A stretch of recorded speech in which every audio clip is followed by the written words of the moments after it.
Lord, जय मसीह की। कैसे हैं आप लोग? आई होप आप लोग अच्छे हैं। तो आज की सुबह परमेश्वर आपको आशीष दे। आज मैं आपसे बात करूंगी व्यवस्था विवरण 5 अध्याय के 33 वर्ष को। 33 वर्ष में ये बताया गया, जिस मार्ग पर चलने की आज्ञा तुम्हारे परमेश्वर यहोवा ने तुमको दी है, उस मार्ग पर चलते रहो कि तुम जीवित रहो। क्या रहो? उस मार्ग पे क्यों चलना है? ताकि हम जीवित रह सके। जितने मेरे मसीही भाई बहन हैं और जितने मेरे यीशु मसीह के पीछे चलने वाले लोग हैं और जितने नहीं भी चलने वाले लोग हैं, सबके लिए मेरा ये मैसेज है कि अगर जीवित रहना है, बीमारियों से बचना है, प्रॉब्लम से बचना है, परेशानी से बचनी है, तो परमेश्वर ने जो मार्ग दिया है उस मार्ग पे आप आंख बंद करके चलिए। बीमारी आपको छू नहीं सकती, प्रॉब्लम आपको छू नहीं सकती, दुख आपके निकट नहीं आएगा, और वो आएगा भी एक रास्ते से तो 4 रास्ते से भाग जाएगा, परमेश्वर का कलाम कहता है। और फिर आगे के पद में लिखा कि उस मार्ग पे चलते रहो कि तुम जीवित रहो, तुम्हारा भला हो। तुम्हारा भला हो। किस में भला हो? मैं आपको बताना चाहती हूँ कि आपके काम में भला हो, आपकी फैमिली में भला हो, आपके बच्चों में भला हो।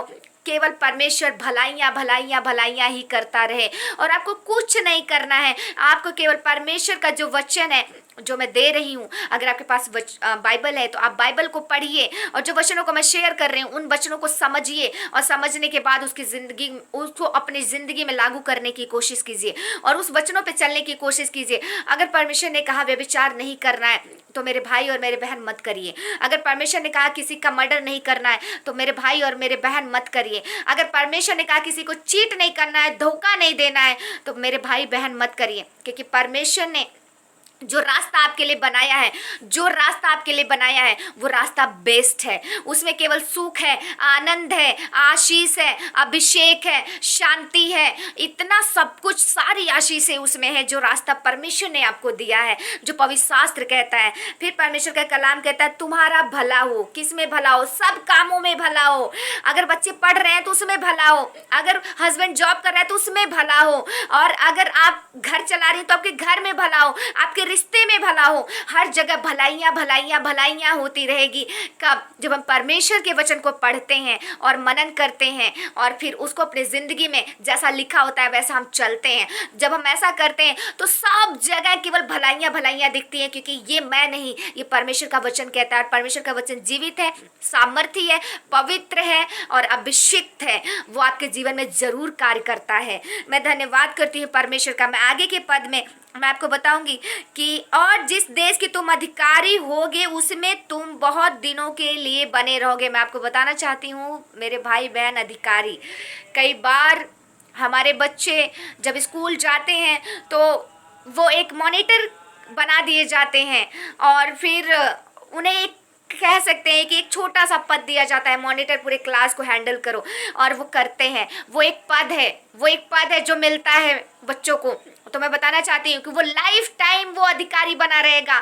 क्लास 6, क्लास 7, 8, 9, 10, 11, 12 हमेशा, मतलब जहाँ भी जाएगा, ग्रेजुएशन, पोस्ट ग्रेजुएशन, सब जगह वो उसका वो पद बना रहेगा। क्योंकि परमेश्वर का वचन कहता है कि तुम अधिकारी होगे, बहुत दिनों तक तुम अधिकारी होगे और अधिकारी के पद पे बने रहोगे। अब मैं बताना चाहती हूँ जिसके हस्बैंड जॉब करते हैं उन्हें जॉब से कभी कोई निकाल ही नहीं पाएगा। उन्हें जॉब से कभी कोई निकाल नहीं सकता, चाहे कितनी भी उनकी चुगली हो, चाहे कितना भी उनके खिलाफ लोग हो जाएं, चाहे उनके कितना भी विरोध में लोग हो जाएं। लेकिन परमेश्वर का वचन कहता है कि यदि जो रास्ता मैं बताता हूँ तू उस पर चलेगा, उस वचनों को मानेगा और उस वचनों का मनन करेगा और अपनी जिंदगी में लागू करेगा, तो तू अधिकारी होगा उस देश में, उस जगह पे, उस पोजीशन में, उस फैमिली में। अगर बहनें अगर अपनी फैमिली में अधिकारी होना चाहती हैं, अगर फैमिली में अपने ससुराल में अधिकारी होना चाहती हैं, अपने मायके में अधिकारी होना चाहती हूँ, कुछ नहीं करना है, केवल परमेश्वर के वचन को पढ़ना है और परमेश्वर के वचन को फॉलो करना है। परमेश्वर आपको अधिकारी नियुक्त करेगा, और वो भी 1 दिन के लिए नहीं, 2 दिन के लिए नहीं, 3 दिन के लिए नहीं, बहुत दिनों तक आप अधिकारी बनी रहेंगी। देखिए, मैं आपको बताना चाहती हूँ कि परमेश्वर का वचन जीवित है, सामर्थी है, पवित्र है, बलवंत है, वो आपके जीवन में कार्य करता है। परमेश्वर का वचन जीवित है, जिंदा है। जब आप इसे पढ़ेंगी, जब आप इसे सुनेंगी, जितने भाई हैं, जितने बहन हैं, मैं आपको सच कहती हूँ, आशीषें ही आशीषें आपके जीवन में एंटर करेगी यीशु मसीह के नाम में। आप ब्लेस हो जाएंगे यीशु मसीह के नाम में। केवल आपको एक चीज करना है कि जितनी इंस्ट्रक्शंस गॉड ने हमें दिया है, जितनी इंस्ट्रक्शंस यीशु ने हमें दिया है, जितनी इंस्ट्रक्शंस बाइबल में लिखी गई है, वो इंस्ट्रक्शंस पे केवल हमें चलना है।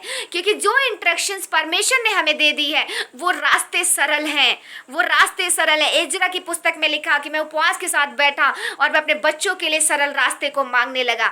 क्या मांग रहा होगा वो एजरा की पुस्तक में? वो ये मांग रहा होगा कि मेरे बच्चों का भविष्य उज्जवल हो जाए और ऐसा सरल रास्ता दे कि मेरे बच्चों को टफ न लगे, ऐसा बुद्धि दे, ऐसी समझ दे कि उन्हें वो रास्ता आसान लगे। वो एजरा की पुस्तक में वो यही मांग रहा होगा। तो मैं भी आपको बताना चाहती हूँ कि प्रॉब्लम कितनी भी बड़ी हो, परेशानी कितनी भी बड़ी हो, आपके लिए परमेश्वर सरल रास्ते निकालेंगे, परमेश्वर आपकी भलाई करेंगे, परमेश्वर आपको अधिकारी ठहराएंगे। बस जिस मार्ग पे वो बोलते हैं चलना है, उस मार्ग पे हमें चलते रहना है। यीशु मसीह के नाम में विश्वास के साथ हमें चलते रहना है, परमेश्वर के नाम लेकर हमें चलते रहना है। जयवंत हमारी है, विजय हमारी है। अपने परिवार में जीतेंगे, हम अपने जॉब में जीतेंगे, हम अपने बिजनेस में जीतेंगे, और हम अपने हमारे बच्चे स्कूल में जीतेंगे, कैरियर में जीतेंगे, भविष्य में जीतेंगे। कुछ नहीं, केवल परमेश्वर के मार्गों पे चलिए, परमेश्वर के वचन को पढ़िए, परमेश्वर आपको आशीषित करेंगे। परमेश्वर आपको आशीषित करना चाहते हैं, परमेश्वर हर एक लोगों को आशीषित करना चाहते हैं, परमेश्वर हर एक लोगों को ब्लेस करना चाहते हैं। तो जय मसीह की। आज के वचन के द्वारा परमेश्वर आपको बहुतायत से आशीष दें। जय मसीह की। मिलते हैं नेक्स्ट वीडियो में। कमेंट जरूर कीजिएगा। जय मसीह।